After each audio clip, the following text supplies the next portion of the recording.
বাগডোগরা বিমানবন্দরে রাজ্যপাল সিভি আনন্দ বোসকে ঘিরে ধরে বিক্ষোভ তৃণমূলের।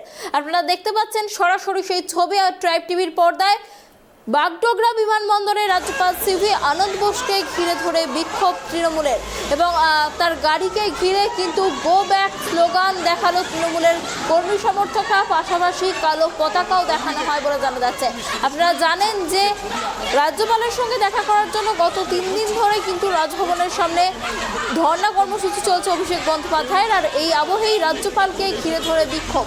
এই বিষয়ে বিস্তারিত কথা বলবো, আমাদের সঙ্গে রয়েছে সরাসরি আমাদের প্রতিনিধি ঋষি। দেখো, যেমনটা জানা যাচ্ছে যে বাগডোগরা বিমানবন্দরে রাজ্যপালকে ঘিরে ধরে গো ব্যাক স্লোগান তৃণমূলের, বিস্তারিত কি জানা যাচ্ছে? অনন্য, তোমাকে প্রথমেই জানিয়ে রাখি, কিছুদিন আগে সিকিমের যে বিধ্বংস এলাকা, সেই এলাকা কিন্তু পরিদর্শন করতে এসেছিলেন রাজ্যপাল সিভি আনন্দ বোস। তিনি কিন্তু যখন সেই বিধ্বংসী এলাকা পরিদর্শন করে শিলিগুড়ি স্টেট গেস্ট হাউসে ঢোকার মুখে কিন্তু তাকে কিন্তু তৃণমূল কংগ্রেসের কর্মী সমর্থকরা কিন্তু গো ব্যাক স্লোগান দিতে দেখা গিয়েছিল। পাশাপাশি বাগডোগরা এয়ারপোর্টেও কিন্তু সেই একই দৃশ্য ধরা পড়েছিল। আজও কিন্তু তৃণমূলের যে 3 দিনের ধর্ম কর্মসূচি চলছে কলকাতা ইসেতে, সেখানে কিন্তু আজ কিন্তু রাজ্যপালের সাথে 3 জনের প্রতিনিধি দল কিন্তু ইতিমধ্যেই শিলিগুড়ি এসে পৌঁছেছে। এই বাগডোগরা বিমানবন্দরে নেমে যখন রাজ্যপাল সিভি আনন্দ বোস যখন শিলিগুড়ি স্টেট গেস্ট হাউসের দিকে আসছিলেন, সেই সময় কিন্তু বাগডোগরা এয়ারপোর্টের গেটের সামনেই কিন্তু তৃণমূল কংগ্রেস কর্মীরা এবং মহিলা তৃণমূল কর্মীরা কিন্তু কালো পতাকা এবং গো ব্যাক স্লোগান দিতে থাকে। অন্যদিকে তোমাকে জানিয়ে রাখি, স্টেট গেস্ট হাউসের সামনেও কিন্তু দার্জিলিং জেলার তৃণমূল যুব কংগ্রেস নির্ণয় রায়ের নেতৃত্বে কিন্তু প্রচুর যুব কর্মীরা কিন্তু সেই রাজ্যপালকে কিন্তু কালো পতাকা দেখাতে থাকে এবং গো ব্যাক স্লোগান দিতে কিন্তু দেখা যায় তাদেরকে। অন্যদিকে কিন্তু তাদেরকে এড়াতে কিন্তু পুলিশ প্রশাসনকে রীতিমতো কিন্তু হিমশিম খেতে হয়।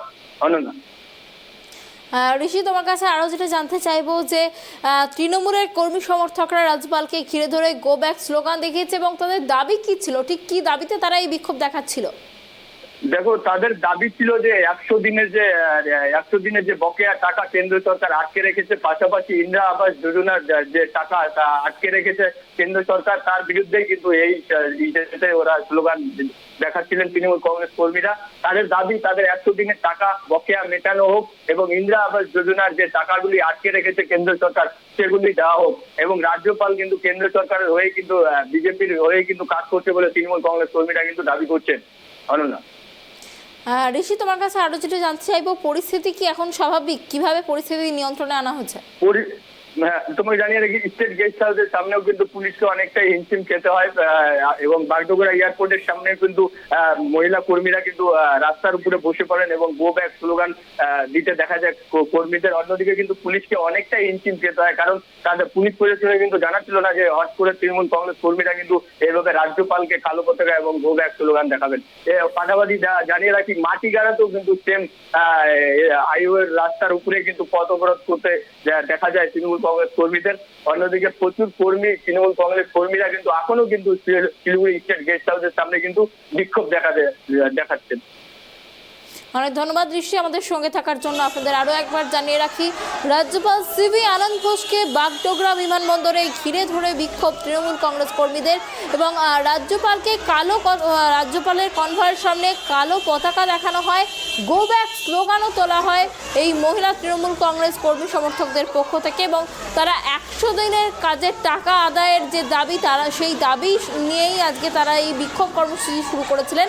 এবং শুধুমাত্র বাগডোগরাই নয়, মাটিগাড়া সহ রাজ্যের বিভিন্ন প্রান্তে এই ধরনের বিক্ষোভের ঘটনা কিন্তু বারে বারে সামনে আসছে।